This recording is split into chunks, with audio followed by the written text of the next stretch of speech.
Muchas gracias por asistir. Muchas gracias, doctora Farina. Muchas gracias, doctora, que viene de la región oriente, allá de cerca de Puebla, de la salida de Puebla. Bueno, pues el día de hoy está la doctora Farina Arreguín, que es la profesora titular del curso de Oncología Pediátrica del 20 de noviembre. También es jefa del servicio y les va a platicar de algo muy importante, que es la detección oportuna para el cáncer en niños, ¿verdad? Doctora, pues bienvenida y el micrófono es de usted. Muchas gracias. Bueno, primero que nada, buenos días a todos. Agradezco, por supuesto, a las autoridades y agradezco a la dirección del ISSSTE la oportunidad que me dan de tener este foro y, sobre todo, hacer difusión. Saben ustedes que el 15 de febrero se conmemora el Día Internacional del Niño con Cáncer. De modo que nosotros aquí en el ISSSTE pensamos, ¿por qué conmemorar un solo día a los niños que tienen cáncer? Suena como ilógico, ¿no? Lo que tenemos que hacer es hacer conciencia y sensibilizar a toda la población sobre qué es el cáncer y ver por qué es importante que todos nosotros sepamos y estemos alerta de cuáles son los signos y síntomas que pueden presentar estos niños y que entonces nosotros podamos hacer una buena detección, una detección oportuna y podamos curarlos. Porque definitivamente cuando uno piensa en cáncer, uno piensa en muerte, ¿cierto? Pero yo vengo a romper ese esquema y esa mentalidad y decirles que el cáncer en pediatría se puede curar. Y una gran parte de esto lo podemos lograr nosotros si lo detectamos a tiempo. De modo que vamos a hablar de detección oportuna de cáncer en pediatría. Los puntos que vamos a tratar en esta plática va a ser, primero, conceptos generales, porque ¿cómo vamos a hablar de cáncer y cuáles son las principales neoplasias si no sabemos cuál es el concepto de cáncer? Vamos a hablar del panorama del cáncer infantil en México, qué es un diagnóstico temprano y referencia oportuna, cuándo vamos a sospechar nosotros que un niño puede tener cáncer, y finalmente los puntos para recordar, que son como los puntos claves, las conclusiones que nos tenemos que llevar todos a casa. ¿Qué es cáncer? Bueno, cáncer es una proliferación incontrolada de células que tienen tres características importantes.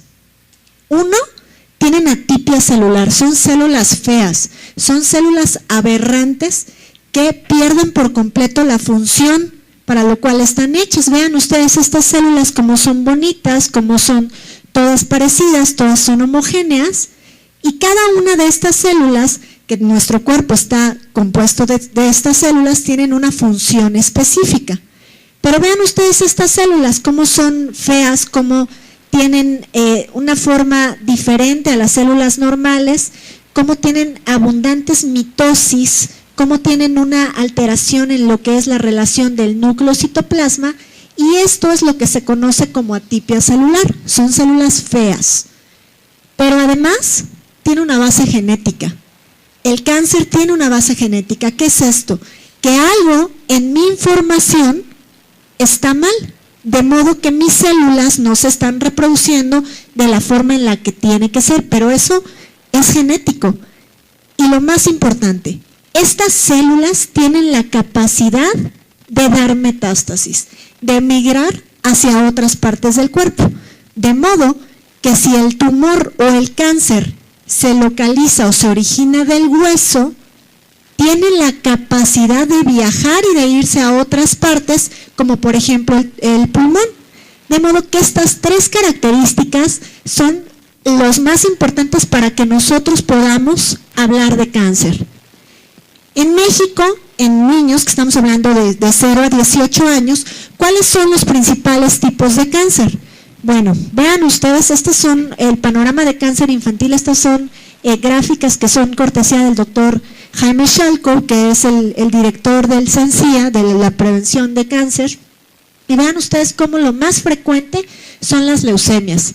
Las leucemias agudas en la infancia es el cáncer más frecuente en la edad pediátrica, seguida de los linfomas y de los tumores del sistema nervioso central. Pero nosotros podemos tener cáncer en todas partes de nuestro cuerpo, porque nuestro cuerpo está compuesto de células y todas las células pueden tener estas 3 características. Vean ustedes el porcentaje de niños atendidos en el sistema de salud en México. Esto es salubridad. Vean lo que está visto ya cubierto por Seguro Popular, que es la mayor cantidad, el mayor porcentaje de niños atendidos en México. Después está el Seguro Social y nosotros estamos aquí, en el ISSSTE. Ya un porcentaje menor está atendido en privados, en SEDENA, en Pemex, pero sí la mayor parte lo cubre el Seguro Popular. De modo que nosotros estimamos aproximadamente 5,000 casos nuevos de cáncer al año. La incidencia es de 9 casos por cada 100,000. Esto estamos hablando de no derechohabientes en menores de 18 años. Pero si ven ustedes estas gráficas, estas líneas que les pongo, bueno, ustedes pueden perfecto decirme, oye, pero no es tanto, o sea, no hay tanto cáncer en México. ¿Por qué están haciendo tanto alboroto con esto del cáncer? Porque decirle a alguien que tiene cáncer tiene un alto impacto. La palabra cáncer tiene un impacto, tanto impacto psicológico, impacto físico, impacto social, pero además tiene un impacto económico. Por supuesto, porque a un niño que lo operas, que le quitas medio cerebro, es un niño que no va a poder trabajar de forma normal como la mayor parte de nosotros. Esto va a tener un impacto económico, sí o no, en nuestra sociedad. Pero además también hay problemas familiares, o sea, tener un hijo con cáncer da problemas en la familia, da problemas con el resto de la sociedad. Entonces, la palabra cáncer tiene un alto impacto. Pero si esto no fuera poco, el cáncer es en la edad pediátrica es la segunda causa de muerte. La primera causa de muerte por enfermedad. De modo que sí es importante que nosotros conozcamos que existe esta enfermedad. México tiene un promedio anual de 2,150 casos de muertes por cáncer infantil. Lo que les digo, el cáncer más frecuente son las leucemias agudas, que representan la primera causa de muerte por tumores malignos. La tasa de mortalidad es esta, de 4.9 a 5.4 por 100,000 habitantes. Pero algo bueno que tenemos ahora con la cobertura del Seguro Popular es el porcentaje de abandono. Muchas veces nosotros decíamos, ¿sabes qué? Tienes cáncer. Ejemplo, tienes cáncer de hueso. El tratamiento antes era amputación. ¿Cómo le vas a decir a un adolescente, te voy a cortar la pierna? ¿Saben qué pasaba? Pues abandonaban. Por supuesto abandonaban el tratamiento, porque ¿cómo voy a estar yo adolescente sin una pierna? ¿Qué me van a decir en la escuela? Entonces el porcentaje era alto. El porcentaje, vean ustedes, era del 30%.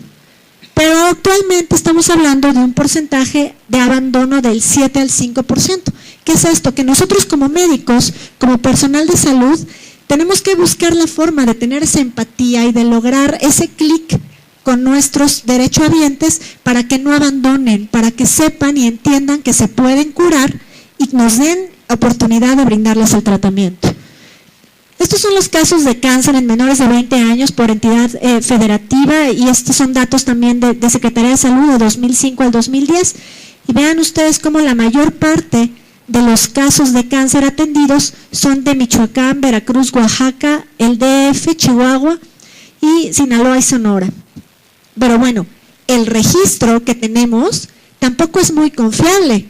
De modo que nosotros tenemos la obligación de registrar los casos nuevos de cáncer para que veamos si estas gráficas realmente son ciertas. Y ya estamos trabajando sobre eso nosotros aquí en el ISSSTE. Otra situación importante es las muertes por cáncer. Estamos hablando de 2,000 aproximadamente cada año. Les digo que es la primera causa de defunción por enfermedad, pero también vemos un incremento de tumores sólidos malignos, principalmente en el grupo de 15 a 19 años y de 1 a 4 años. La supervivencia a nivel internacional de cáncer es del 80%. ¿Qué es esto? Que de 10 niños, 8 se pueden curar. Eso es algo muy bueno, es algo muy diferente de lo que nosotros vemos en adultos. O sea, 80% a 5 años es muchísimo. ¿Pero qué creen? Que esa no es nuestra realidad aquí en México. Nosotros estamos hablando de una tasa de supervivencia global a 4 años alrededor del 56%. De modo que es nuestra obligación como comunidad y personal de salud lograr que ese 56% se convierta en un 80%. Y una forma muy importante, una forma que nosotros podemos hacer es la detección oportuna. De modo que qué bueno que están ustedes aquí para que refieran a los pacientes a tiempo y nosotros podamos dar el tratamiento que lo necesiten. ¿Qué es esto de diagnóstico oportuno? Bueno, hablamos de diagnóstico oportuno, hacer un diagnóstico lo suficientemente a tiempo, de modo que no se incremente la morbimortalidad del paciente. Es una carrera contra el tiempo, porque el cáncer no va a decir me espero, acuérdense que tiene la capacidad de migrar, tiene la capacidad de dar metástasis. Entonces, para que nosotros podamos llegar a esta alta tasa de curación del 80%, se tienen que conjugar diversos factores. Primero, que la gente tenga acceso a un sistema de salud. Eso es lo más importante, o sea, que vayan al doctor. Yo les apuesto que hay veces, o la gente que vive en la sierra, o la gente que vive en Chiapas, muy alejado, pues les cuesta trabajo llegar a un sistema de salud. Entonces tenemos que tener esto, nosotros como sistema de salud tenemos que dar facilidades a la población para que vaya al médico. Pero además, el médico de primer contacto tiene que sospechar que el niño tiene cáncer, de modo que nosotros hagamos un diagnóstico correcto. Que la gente de primer contacto de las clínicas lo manden a un centro de referencia y que ese sistema de referencia y contrarreferencia sea rápido para que entonces la gente que está especializada en esto lo pueda tratar a tiempo y obviamente que el tratamiento sea exitoso. De modo que esta es la fórmula para que nosotros lleguemos al 80% de curación en cáncer en la infancia. Yo creo que aquí lo tenemos, es cuestión de que nosotros trabajemos en esto. Esta es una lámina donde vemos precisamente el retraso en el diagnóstico. Vean ustedes cómo podemos tener retraso desde que iniciamos los signos y síntomas hasta que llega el primer médico. O sea que a lo mejor el paciente no se dé cuenta o no sospeche que puede tener cáncer y se tarden en llegar con el doctor. Y eso puede pasar. Ahí está nuestro primer retraso. El siguiente retraso es que el médico de primer contacto no sospeche que el niño pueda tener cáncer y que se tarde en enviarlo a los especialistas, al oncólogo. Eso también puede pasar. Y ahí está el segundo tiempo donde podemos tener retraso. Ahora, puede ser que cuando llegue al centro de referencia yo no cuente con el material, no cuente con patología, con inmunistoquímica, con los laboratorios, etcétera, para poder hacer un diagnóstico. Y ese también es retraso de nosotros, retraso del médico. Finalmente, que inicie el tratamiento y solamente hay dos opciones, o se cura o se muere. Entonces, podemos tener retraso del paciente, retraso del médico, retraso del sistema de salud, que es aquí donde nosotros tenemos que incidir, el sistema de referencia y contrarreferencia, y finalmente vean ustedes, o sea, aquí es donde nosotros tenemos que trabajar. El doctor Fajardo en el Seguro Social nos dice que los niños con tumores sólidos se diagnostican en más del 50% de los casos en estadios avanzados. ¿Qué es esto? Que si ya llega con metástasis a otras partes, es mucho más difícil curarlos. De modo que hay que diagnosticar los tumores a tiempo para que no estén diseminados a todo el cuerpo y sea mucho más fácil su tratamiento. Entonces, ¿cuáles son los factores que influyen en el tiempo del diagnóstico? Primero, la biología del cáncer. Hay diferentes tipos de cáncer. La leucemia, que es el cáncer más frecuente en la edad pediátrica, tiene manifestaciones catastróficas y van a ser manifestaciones que son como muy visibles. los niños van a tener sangrados, van a tener cansancio, palidez. Entonces, uno ve eso, ve que el niño está sangrando y lo llevas rápidamente como papá al médico, ¿no? Entonces, nosotros hacemos un diagnóstico temprano. Pero si se trata de un tumor del sistema nervioso central, las manifestaciones no son tan claras. Podemos sospechar que se trata de alguna otra cosa y no llevar a los niños rápido al doctor. De modo que el tipo de cáncer sí tiene que ver con lo que nos tardemos nosotros en hacer el diagnóstico. El paciente, no es lo mismo un niño chiquito como el que tenemos aquí enfrente, donde la mamá lo baña a diario, lo revisa, y cuando lo está bañando la mamá le revisa la panza, y si ve que tiene una bola, ¿qué hacen las mamás? Pues son súper preocuponas, van corriendo con el doctor. Pero los adolescentes son otro rollo. Los adolescentes no se dejan revisar por los papás. Entonces, si un adolescente presenta un tumor testicular, no se va a dejar revisar por nadie. De modo que es ahí un grupo donde nosotros tenemos que ser cuidadosos y tenemos que ser como más empáticos a la forma de llegar y de revisar y de explorar a los adolescentes. De modo que en un niño chiquito el diagnóstico es temprano. En los adolescentes esto no es así. El médico, nosotros tenemos que conocer primero la prevalencia de la enfermedad, tengo que saber que existe cáncer, cuáles son las manifestaciones para poder sospecharlo, pero también tengo que tener experiencia clínica y quieran o no, tengo que tener tecnología. O sea, por supuesto, tengo que tener por lo menos acceso a una radiografía. Si no tengo, ¿cómo lo voy a sospechar o cómo voy a pensar que puede tener un tumor en el hueso? El sistema de salud, el acceso, sí o no. Nosotros en nuestra población, pues son población derechohabiente, o sea, tienes que tener ISSSTE para que puedas ser tratado en el ISSSTE. Pero la gente que no tiene seguridad social tiene acceso a seguro popular. De modo que esto lo tenemos cubierto, pero lo que no tenemos cubierto es esta cuestión de la distancia y de la organización. Tenemos que acelerar este sistema de referencia y contrarreferencia para que los pacientes lleguen de forma oportuna. El ambiente familiar también es importante, los padres, el nivel de educación, el estatus social, porque si tenemos gente que tiene un nivel sociocultural bajo, pues no van a pensar que el niño puede tener un problema de estos, ¿no? No lo piensan, de modo que el diagnóstico puede ser tardío. Vean ustedes, les pongo aquí diferentes tipos de cáncer y cuánto se tarda, esto es en días, para hacer el diagnóstico. Ejemplo, las leucemias. Yo les decía que las leucemias es como lo más rápido, vean ustedes, 109 días es la media. Porque los niños tienen sangrado, tienen cansancio, palidez, etcétera. Entonces, van rápido con el médico. El tumor renal más frecuente, el tumor de Wilms, es mucho más rápido. Vean ustedes, 101 días. Porque la mamá lo baña, nota que tiene un aumento de volumen en la panza y lo lleva corriendo con el médico. Pero vean ustedes los tumores del sistema nervioso central, 211. Es demasiado tiempo. Pero yo les voy a presentar un estudio que nosotros tenemos aquí en el ISSSTE. Esto es hablando de retraso en el diagnóstico y en la referencia oportuna del niño con cáncer a un centro especializado, esto en el 20 de noviembre. Se hizo una revisión de 456 expedientes desde 2003 al 2013.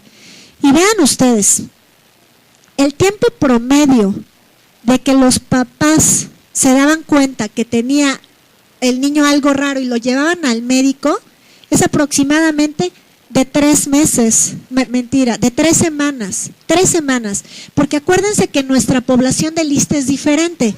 Nuestra población del ISSSTE, los papás, tienen un nivel sociocultural alto, ¿no? Entonces ellos sí sospechan y lo llevan rápido al médico.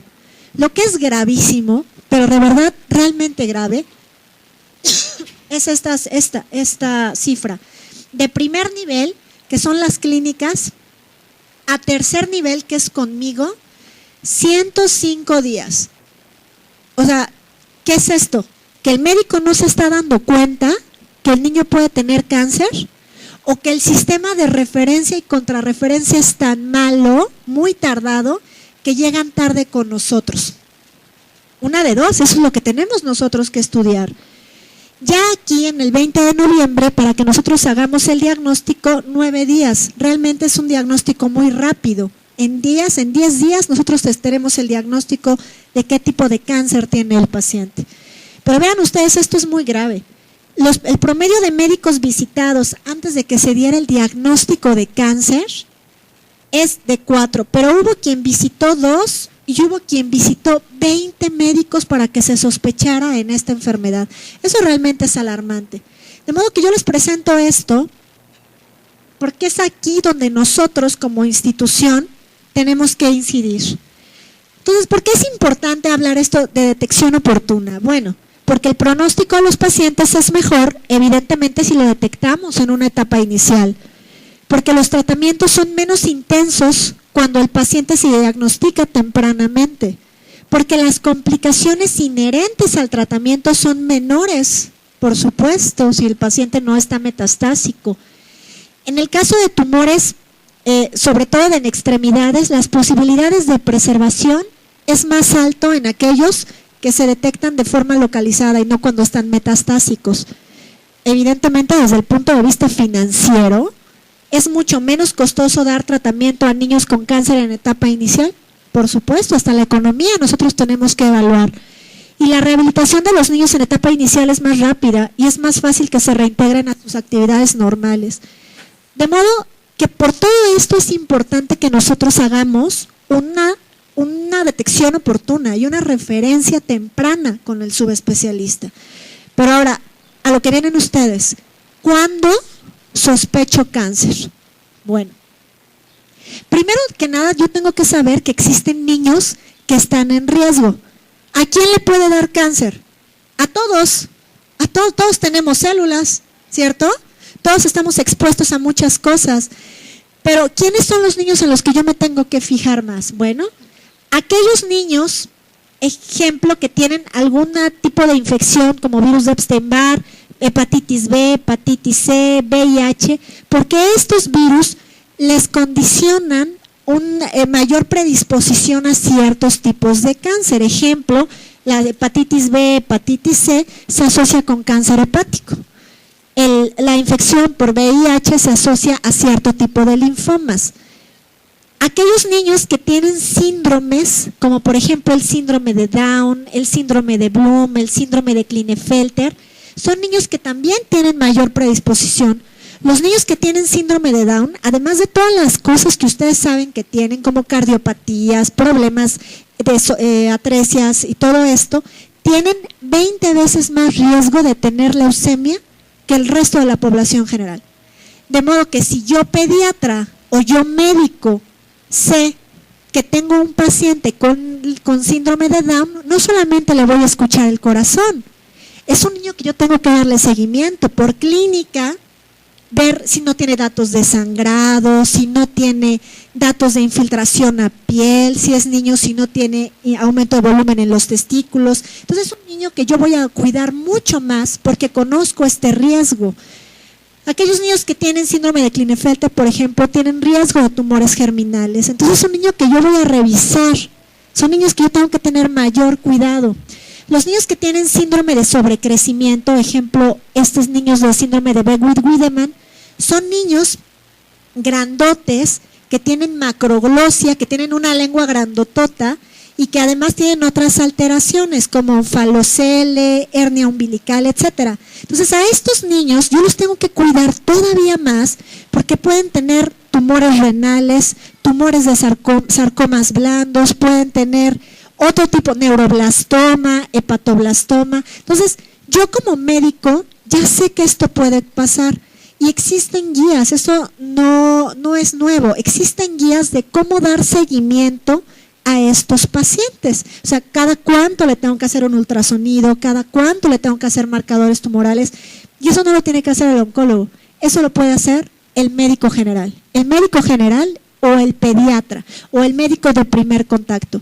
Y cuando ya vean algo raro, ahora sí enviarlo al especialista. Entonces, son niños que tenemos que cuidar, pacientes post-trasplante, aquellos niños supervivientes de cáncer, una vez que ya libraron la batalla contra el cáncer, pueden tener una segunda neoplasia, por supuesto. Primero, por la base genética que tienen. Acuérdense que el problema está en la información, pero además por el tratamiento que dimos. La radiación, la radioterapia que damos no es inocua. La quimioterapia que nosotros damos, también algún tipo de quimio los predispone a segundas neoplasias.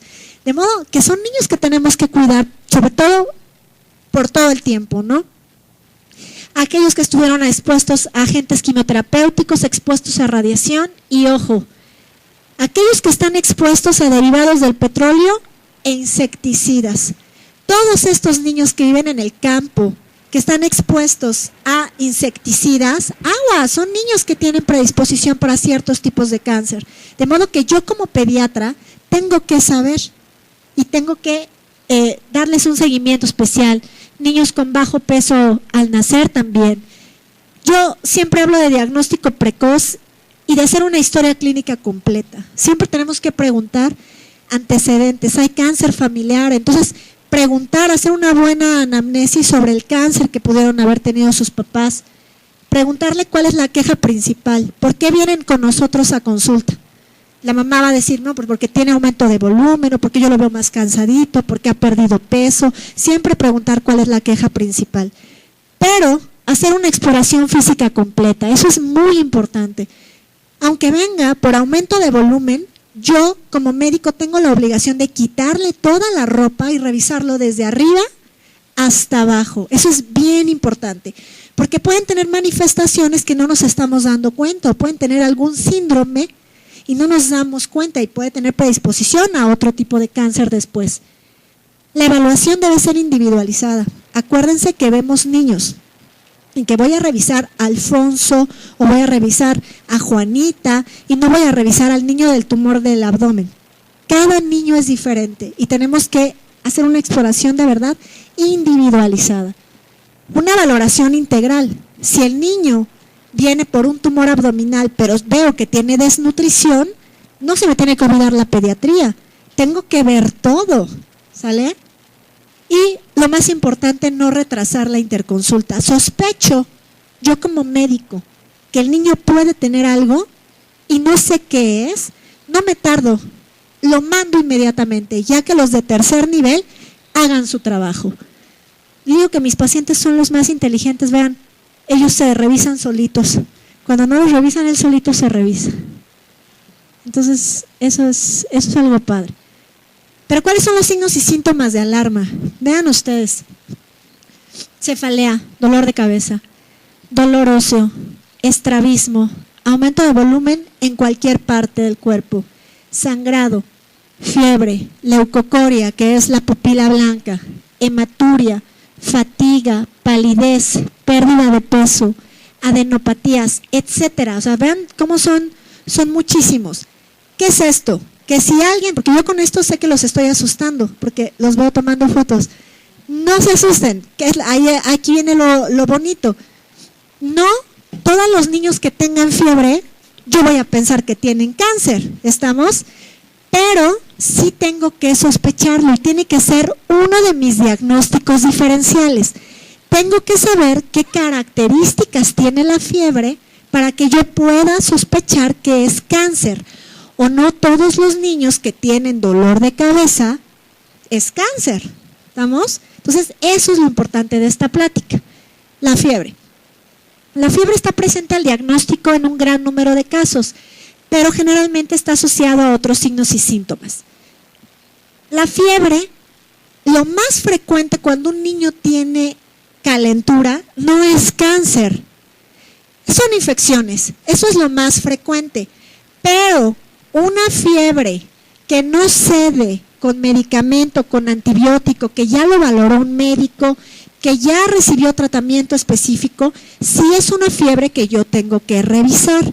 Vean ustedes, que dentro de las etapas de estudio de la fiebre, nosotros hablamos de 4 etapas y generalmente el médico va cambiando de primera etapa, segunda etapa, haciendo diferentes estudios, viendo que si sale positivo en algo. O sea, si yo veo que un niño tiene fiebre, pero tiene las amígdalas grandototas y está lleno de ganglios, ese niño tiene algo infeccioso, le doy tratamiento y además tiene descarga, tiene datos de infección, le doy tratamiento, se le va a quitar. Pero una fiebre que no se quita ya con antibiótico y todo esto, sí puede ser cáncer. Vean ustedes cómo hasta en el 20% de los casos la fiebre de origen desconocido puede ser secundaria a neoplasia. Pero ojo, si yo veo a un niño que tiene fiebre, que tiene adenopatías, que está lleno de ganglios, pero que además tiene astenia, lo ven cansado, lo ven pálido, lo ven fatigado y que tiene pérdida de peso, ese niño tiene cáncer, hasta no demostrar lo contrario. De modo que no me tengo que esperar yo hasta que pase la primera, la segunda, la tercera etapa de la fiebre, porque esta fiebre va a estar acompañada de otros signos y síntomas. De modo que ese es ahí donde yo tengo que sospechar y mandarlo inmediatamente al médico y que el médico lo mande luego al especialista. Adenopatías. Todos tenemos ganglios. Y todos los ganglios se inflaman, sobre todo cuando tenemos infecciones. Pero estas son las cifras, siempre les digo los números mágicos. Vean ustedes. Ganglios que tengamos a nivel cervical y a nivel axilar que sean mayores de 1 centímetro, no es normal. Ganglios inguinales mayores de 1.5, no es normal. Ganglios epitrocleares, acá, mayores de 0.5, no es normal. Cualquier ganglio que se encuentre supraclavicular, del tamaño que sea, tampoco es normal. Las adenopatías las podemos tener localizadas o generalizadas y tenemos que buscar la etiología. Lo más frecuente es que sea de origen infeccioso, pero si nosotros vemos esto, algo está mal. Y entonces es ahí donde nosotros como médicos tenemos que sospechar. ¿Qué le estudio yo al ganglio? Bueno, primero la localización.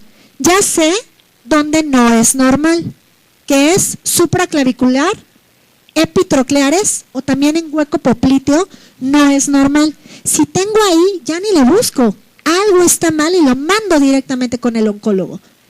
La extensión, si son localizadas o si son generalizadas.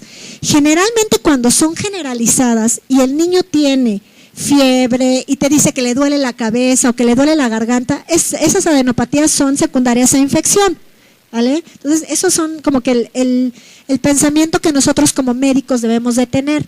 El tamaño, ya vimos los tamaños. Cualquier cosa que esté mayor de esos centímetros no está bien. Ni lo piensen, mándenlo, o sea, no nos vamos a tardar. Dolor, el cáncer no duele. Entonces, si te duele, seguramente es algo infeccioso. Entonces, si no duele, algo está mal. La consistencia, una consistencia de hule, una consistencia gomosa, tampoco es normal. También tengo que pensar que puede tratarse de un linfoma o una consistencia pétrea, dura y que esté adherido, que no se mueva, que esté adherido a planos profundos, tampoco es normal. Eso, cuando yo tengo eso, rápidamente lo tengo que mandar al médico. El tiempo de presentación, ver si es agudo, subagudo o crónico y si tenemos síntomas asociados. Si yo tengo ganglios e insisto, tengo fiebre, pérdida de peso, datos de sangrado, ese niño tiene cáncer hasta no demostrar lo contrario. De modo que el tiempo aquí es muy importante. Vean ustedes estas imágenes, yo no puedo entender cómo llegan con estos ganglios así de grandes. A lo mejor creo que no podemos cerrar un poquito la puerta para que se vea mejor la imagen. No sé si alcanzan a ver. ¿Sí ven? Más o menos. Bueno, aquí, esta es una niña. Estas fotografías son cortesía de la doctora Ana Benito. Vean ustedes, este aumento de volumen que tenemos aquí a nivel cervical no es normal. O sea, no pueden llegar así de grandes. Vean esto. Entonces, el chiste de estas pláticas es que si nosotros vemos un ganglio mayor de 1.5 centímetros o de 1 centímetro, me lo mandes para que no llegue así. Entonces, hay un flujograma, que esto va a quedar en la red, donde nosotros vemos, hacemos un estudio del ganglio, ya dependiendo si vemos que tiene infección local, pues no le hago nada, le tomo cultivos y ya le doy antibiótico. Pero si no tengo datos de infección local y tengo un ganglio, tengo que tomar varios estudios, tengo que ver hacerle una biometría hemática, hacerle una radiografía de tórax, ver si tiene pérdida de peso, si tiene fiebre. Si tengo todo esto, tengo la obligación de hacer un aspirado de médula ósea o en su defecto hacer una biopsia. Y si no, buscar otras cosas porque no todos los ganglios es cáncer. Acuérdense que existe también, por ejemplo, la tuberculosis, ¿no? Entonces, por eso es que nosotros tenemos que hacer una muy buena exploración y un muy buen interrogatorio sobre los antecedentes. Hay indicaciones de biopsia de un ganglio. Estas sí son muy importantes. Una adenopatía persistente que progresa, que no mejora y que dura más de 4 semanas, se tiene que biopsiar. Ya no se tarden, mándenlo directamente con el médico. Ganglios mayores de 2 centímetros que no se quiten también y que tengamos la evidencia de que no es por infección, ya. Ganglio supraclavicular, no se tarden, tampoco importa el tamaño. Si tienes un ganglio ahí, se tiene que biopsiar porque es cáncer, hasta no demostrar lo contrario. Que tenga características de malignidad, que son estos que no se mueven, que están adheridos a los planos profundos, ya, se tiene que biopsiar. O que se asocia a síntomas sistémicos, también tenemos que biopsiarlo. Dolor óseo. El dolor nunca es normal. Los niños no dicen mentiras. Si un niño te dice me duele, es porque de verdad le duele. Voy a hablar de dolor óseo específicamente refiriéndome a tumores óseos. Va a ser un dolor asimétrico generalmente en alguna extremidad, pero pues tenemos huesos en toda la economía, nos puede doler cualquier parte, que va a ser persistente, que va a ir incrementando, que inicialmente se puede quitar con administración de medicamentos, pero después ya no, al contrario, va a despertar al niño en la noche y que lo despierta y que interrumpe el sueño y que posteriormente va a limitar la movilidad o la funcionalidad, de modo que si el dolor es en la pierna, va a haber aumento de volumen después y podemos tener también problemas de que el niño empiece a claudicar, que el niño no camine bien. O vean ustedes este brazo, ¿les parece normal? Vean, siempre tenemos que comparar, vean el aumento de volumen de este brazo. O este niño, vean el aumento, vean esta pierna, siempre hay que comparar. Esta pierna comparado con este aumento de volumen aquí en la rodilla. Eso no es normal. Entonces yo como médico tengo la obligación de que si llega un niño con estas características, tengo que tomarle una radiografía, que eso sí lo puedo hacer yo en mi unidad de primer nivel. Una radiografía tiene que ser en 2 proyecciones y comparativa. Y estas son las características. Yo veo, por ejemplo, un tumor benigno tiene estas características. Vean cómo podemos delimitar perfectamente la lesión. Tenemos esclerosis perilesional, que es esto que se ve mucho más brillante. Hay insuflación de la cortical, que es esto, pero no se rompe. Y no hay tumor en partes blandas. Vean cómo esto se ve diferente. Esto es un tumor benigno. A comparación de esto, que es un tumor maligno. Vean aquí cómo no puedo delimitar la lesión donde está. Aquí sé perfecto y aquí yo no sé dónde empieza y dónde termina. Vean cómo se destruye la pared esta, se destruye por completo la cortical, se ve muy diferente de esto. Aquí está roto. Hay extensión tumoral extraesquelética y podemos tener reacción perióstica. Entonces, yo como médico de primer contacto sí puedo hacer esto y si veo que es esto, mandarlo inmediatamente a un centro especializado para que nosotros hagamos una biopsia. Los tumores intracraneales son el tercer tumor más frecuente en la edad pediátrica y las manifestaciones clínicas aquí van a ser diferentes, no van a ser tan abruptas como en la leucemia, por ejemplo. Los más frecuentes son los gliomas de bajo grado y dependiendo de la localización van a ser las manifestaciones que podemos tener. De modo que si tengo un tumor localizado a nivel de cerebelo, por ejemplo acá, voy a tener manifestaciones de alteración en el equilibrio, puedo tener también cefalea, puedo tener crisis convulsivas. Si tengo localización supracelar o quiasmática, las manifestaciones, voy a tener alteraciones visuales, voy a tener alteraciones endocrinas, de modo que eso es lo que nosotros tenemos que fijarnos. Vean ustedes estas imágenes. Muchos de los tumores cerebrales también se pueden manifestar por desviación, por estrabismo, vean ustedes, por ptosis. Entonces, esto es lo que yo tengo que fijarme y de ver si tiene esto más otras alteraciones, sospechar que el niño puede tener un tumor cerebral. Eso es lo que yo tengo que ver como médico. También hay niños que tienen, ya avisaban, por ejemplo, para los esfínteres y que tienen regresión de las habilidades adquiridas. No es que el niño sea flojo o que el niño no quiera cooperar o que el niño esté haciendo berrinche. Un niño que caminaba y que ya iba a la escuela y que de pronto deja de caminar o que no tiene control de esfínteres, aguas. Ahí como médicos o como gente de las guarderías, ese niño le pasa algo. Y algo puede ser un tumor cerebral. Niños que los tachamos nosotros de que no les va bien en la escuela, aguas. No sabemos si ese niño tiene alteraciones neurológicas o tiene alteraciones que pudieran estar previniéndonos, ¿no? Entonces, son muchas las manifestaciones. La cefalea. No todos los niños que tienen un dolor de cabeza es cáncer, pero a un niño no le tiene que doler la cabeza, eso no es normal. Si un niño dice me duele la cabeza, algo está pasando. Entonces, ¿cuáles son las características de malignidad? Una cefalea matinal, recurrente y progresiva, que se asocia a vómitos persistentes, que interrumpe el sueño, que se asocie con alteraciones neurológicas. El 90, y yo les diría que hasta el 100% de los niños que tienen un tumor cerebral, a la exploración física ya tienen una alteración en la exploración de pares craneales. Cambia las características y de frecuencia, puede tener presencia de alteraciones visuales o edema de papila, y eso nosotros lo podemos hacer en consultorio, que está también asociado a alteraciones del crecimiento. Entonces, yo puedo clasificar a los niños de grupo de riesgo bajo, intermedio y alto. Si es una cefalea de más de 6 meses de evolución que no tiene ningún síntoma neurológico, no le hago absolutamente nada, yo como médico.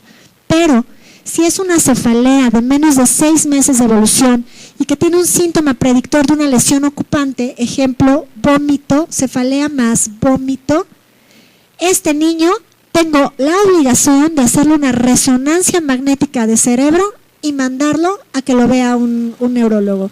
Entonces, tú, personal de primer contacto, ves esto y no tienes resonancia, no pasa, mándamelo, avísame y yo hago la resonancia magnética. Lo importante es que no haya esa pérdida de tiempo, que no se pierda tiempo, para que no lleguemos a los 211 días, que es el tiempo que se tarda los tumores del sistema nervioso central.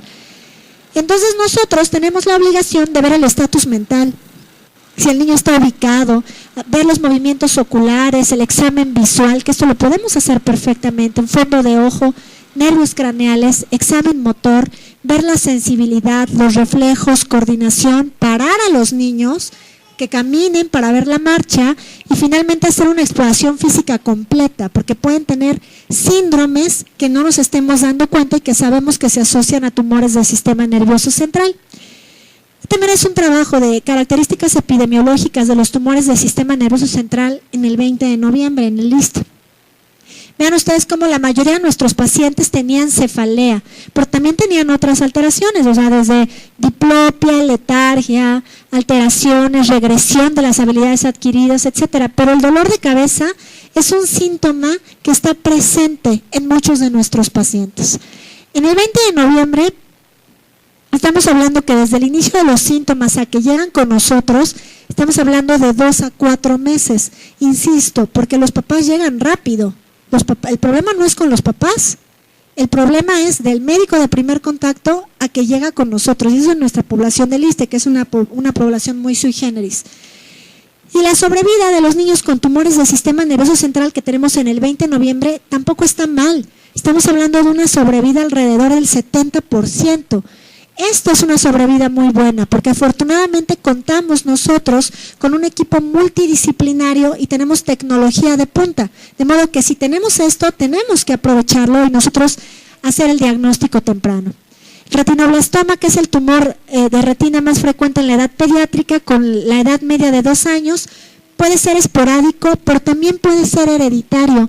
De modo que si tengo papás que tienen antecedente de un tumor en retina, tengo que hacer un consejo genético, porque esos papás pueden tener hijos con retinoblastoma. De modo que estas son las imágenes, esta imagen es cortesía también del doctor Marco Ramírez del Hospital Infantil de México. Vean ustedes la diferencia. Esto se llama leucocoria y esto es algo que nosotros podemos ver en la guardería O las mamás que siempre están tomándole fotos a los niños y que los ven y después ya con los teléfonos inteligentes las pueden hacer grandota. Si ven esto, este es un ojo normal, pero ven esta pupila blanca, esto no es normal. Tenemos la obligación de sospechar, porque esto puede ser retinoblastoma. Estrabismo, vean cómo este ojito se le va, lo tiene para adentro, a diferencia de este ojito. Aumento de volumen, vean. Y vean este ojo que se ve mucho más grande. Lo que tratamos nosotros es que cuando lleguen al centro de referencia, no lleguen con estos tumores. Este tipo de tumor ya no podemos curarlo nosotros. O sea, dejen de preservar el ojo. Estoy hablando de preservar la vida. De modo que esto es lo que nosotros queremos evitar. Vean ustedes, estas son imágenes donde vemos retinoblastoma. Entonces, es algo que nosotros tenemos que diagnosticar a tiempo. Masa abdominal. Existen muchos tumores que pueden tener manifestaciones de aumento de volumen, de masa abdominal. Entonces, es muy importante que yo haga todo esto como médico, historia clínica, exploración física, los signos vitales es básico. El primer estudio que yo como médico de primer contacto puedo hacer, y es un estudio rápido y fácil, es un ultrasonido. Es un estudio rapidísimo. Si ven una bola, no se tarden, mándenmelo. Ya con eso nosotros vemos si es sólido, si es quístico, de qué se trata, y ya en un hospital de segundo nivel o de tercer nivel, nosotros podemos hacer tomografía de abdomen, resonancia magnética o los estudios que sean necesarios. Vean ustedes, esto no es normal. Esto, tener una bola aquí, es una urgencia diagnóstica. Estos pacientes no se pueden ir a su casa, tienen la obligación de estar hospitalizados. De modo que nosotros tenemos que revisar varias cosas, tener consideraciones como la edad, la localización, los síntomas propios del tumor y hacer algunos estudios complementarios. Vean, este aumento de volumen definitivamente no es normal. Si bien todos los niños son panzoncitos, los niños chiquitos, cuando los papás digan que tiene una bola, mándenlo al médico y el médico ya se encargará de ver si es normal o no es normal. Vean, este aumento de volumen definitivamente no es normal. Existen ciertos signos y síntomas, ejemplo, diarrea, vómito, que el hígado y el vaso estén grandotes, que haya un tumor palpable, y todos estos pueden ser signos, los diferentes neoplasias que podemos tener nosotros a nivel abdominal. Esto también es un síndrome paraneoplásico. Vean ustedes, este es característico de un neuroblastoma que se presenta también en abdomen. Entonces, dependiendo de la localización, si es en abdomen superior, podemos tener todas estas cosas malignas, tumor de Wilms, neuroblastoma, linfoma, hepatoblastoma, pero también podemos tener cosas que no es cáncer. De modo que eso es lo que nosotros tenemos que revisar como médicos. En abdomen medio puede ser un linfoma no-Hodgkin, neuroblastoma, tumores de células germinales, etcétera. Entonces vean cómo son muchos tumores que nosotros tenemos que sospechar, no decir, se trata de un tumor germinal, decir, tiene una bola en abdomen, puede ser cáncer, hazlo a tiempo, revísalo. Y eso, si ustedes sospechan y lo mandan a tiempo, ya es trabajo de nosotros hacer la cuestión rápida para que podamos llegar a esa sobrevida alta que se reporta. Entonces, estas son las diferentes masas abdominales por la edad, vean ustedes cómo son muchísimas. Pero bueno, finalmente, yo médico, pregunto, ¿ha tenido fiebre por más de 7 días o que tenga sudoración? Si presenta recientemente dolor de cabeza, si el dolor de cabeza despierta al niño, si se acompaña de otro síntoma como vómito, si ha tenido dolores de hueso, si interrumpen sus actividades, si han ido en aumento, si ha tenido cambios como pérdida de apetito, pérdida de peso, fatiga. Si tengo todo esto, ojo, algo está pasando. Observo, palpo y determino. Me fijo que no tenga datos de sangrado, petequias, moretes o sangrado, palidez, anormalidad en los ojos, que son todas las imágenes que les puse, presencia de ganglios con las cifras mágicas que también ya vimos, que no tengan datos o síntomas neurológicos, crisis convulsivas, debilidad, que tengan asimetría facial, parálisis facial, cambios en el estado de alerta, pérdida del equilibrio al caminar, que el niño no cojee por dolor, dificultad para hablar, alteraciones en la visión, presencia de una masa palpable abdominal o en cualquier parte del cuerpo, no solo en abdomen, aumento de volumen, testicular también, eso es frecuente en adolescentes. Si tengo todo eso, que es esto que ya vimos, la posibilidad de que sea cáncer es alto. De modo que eso es como un semáforo. Eso es un semáforo rojo para que ustedes lo envíen y nosotros hagamos un diagnóstico a tiempo. Lo vuelvo a poner: dolor persistente en huesos, fiebre, moretones, crecimiento tumoral o de los ganglios, picazón en el cuerpo, cansancio, pérdida de peso, dolor de cabeza, abdomen que crece rápidamente, una infección que no mejora, y aquí hablo de fiebre que no se quite ya con los medicamentos que dimos. Esto también es de sencilla, que es lo que traía doctora de diaforesis nocturna, lo mismo, son exactamente los mismos datos que nosotros vimos. Si yo veo esto, inmediatamente lo mando al especialista, ya es obligación del especialista hacer o no el diagnóstico de cáncer. De modo que los puntos para llevar a casa son que el cáncer es la primera causa de muerte en pediatría por enfermedad, de modo que la tengo que sospechar, tengo que saber que existe. Las principales neoplasias son leucemias, linfomas y tumores del sistema nervioso central. Que tengo que hacer una referencia oportuna. Si yo sospecho, lo tengo que enviar, no me lo quedo, tengo que enviarlo rápidamente. Yo, como especialista en esto, tengo la obligación de capacitar a médicos de primer contacto, alertarlos que sepan, y no solamente a médicos, todo el personal de salud, incluyendo maestras en la escuela. O sea, esto tiene que bajar a las maestras, tiene que bajar a los padres. Ya no es esto como antes, de que ya el médico es el que tenía toda la información. No. Información sí es poder, de modo que yo tengo la obligación de empoderarlos a ustedes para que ustedes, después de haber visto esta plática, capaciten y le digan a sus amigos, a su gente, a la gente con la que trabajan: oye, si tu hijo le duele la cabeza, llévalo al médico, porque no es normal. ¿Me explico? Eso. Entonces, capacitación. Yo tengo la obligación de analizar los factores que influyen en el retraso en el diagnóstico. Ya sé que mi población derechohabiente no es la que se tarda, porque es gente que sospecha y que va rápido al médico. El problema está en nosotros, en el sistema de referencia y contrarreferencia. De modo que tengo la obligación de hacer que esos tiempos se acorten. Dar seguimiento al niño con cáncer de forma integral. Nosotros tenemos una clínica de supervivientes de cáncer, y no solamente para ver cuándo le va a dar el siguiente cáncer, sino que porque toda la quimioterapia, todo lo que dimos, pero de verdad le damos en la torre a los niños, entonces pueden tener alteraciones cardiovasculares, de modo que le tiene que dar seguimiento un cardiólogo. A las niñas muchas veces tienen deformidades por la radioterapia o las cirugías tan mutilantes que nosotros hacemos. Esas niñas tienen que restaurarse a la sociedad, de modo que debe de enviarse a cirugía plástica, ¿cierto? Para que entonces las niñas las pongan bonitas y las niñas puedan restaurarse y puedan hacer una vida normal. Las niñas van a querer embarazarse, o los niños también, entonces tenemos que enviarlos a reproducción, y todo esto nosotros lo hacemos en la clínica de supervivientes en el 20 de noviembre. No solo es curarlo, sino restaurarlo a la sociedad. Si le quitaste una pierna, ¿cómo le vas a hacer para restaurarlo a la sociedad?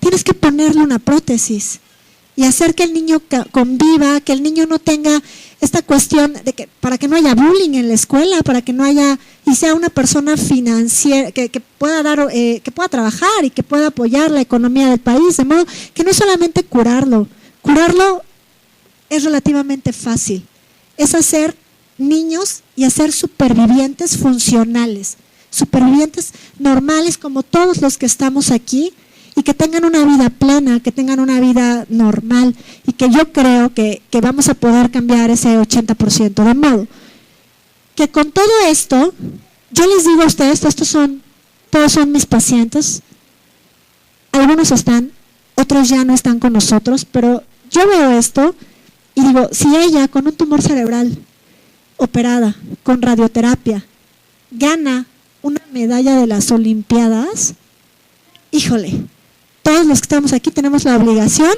de cumplirle los sueños. Si ella con una pierna quiere ser bailarina, tenemos la obligación nosotros de lograr que todos estos sueños se vuelvan realidad. Vean él inyectando, poniéndole la quimio a su chango. Entonces, yo creo que se puede, y es la razón por la cual estamos aquí. De modo que el cáncer es curable y no es nuestra obligación detectarlo a tiempo. Esto que yo les vengo a decir es para buscar un acercamiento entre personal de primer contacto y nosotros subespecialistas. Que no nos vean como que, híjole, para que llegue al 20 de noviembre son muchos trámites y son muchas cosas. No, lo que yo vengo a hacer ahorita es primero darles a ustedes la información y decir, ojo, tú ya sabes lo que puede ser cáncer, reprodúcelo. Pero además, si tú sospechas que puede ser cáncer, no te tardes, mándamelo. Ahorita yo tengo la opción de tener ese contacto con ustedes. Existe telemedicina. Si ustedes nos contactan a nosotros como por telemedicina, personalmente soy yo la que ve todas las telemedicinas. Y si me dices, ¿sabes qué? Yo creo que es el cáncer, mándamelo. Yo lo veo como preconsulta. Si es cáncer, ya lo vemos, lo tratamos. Si no, lo regreso o lo mando a la especialidad donde pueda ser. Lo mismo, vamos a tratar de acortar. Vamos a buscar la forma de acortar, de que no sea primero, segundo, tercer nivel. Tenemos que buscar la forma. Y yo creo que este es un buen foro y de verdad aprovecho para dar las gracias a las autoridades del ISSSTE que nos den esta oportunidad de acercamiento y decir, no nos tardemos, el cáncer se puede curar. Muchas gracias. No sé si tengan alguna duda o alguna pregunta o algo que me quieran comentar.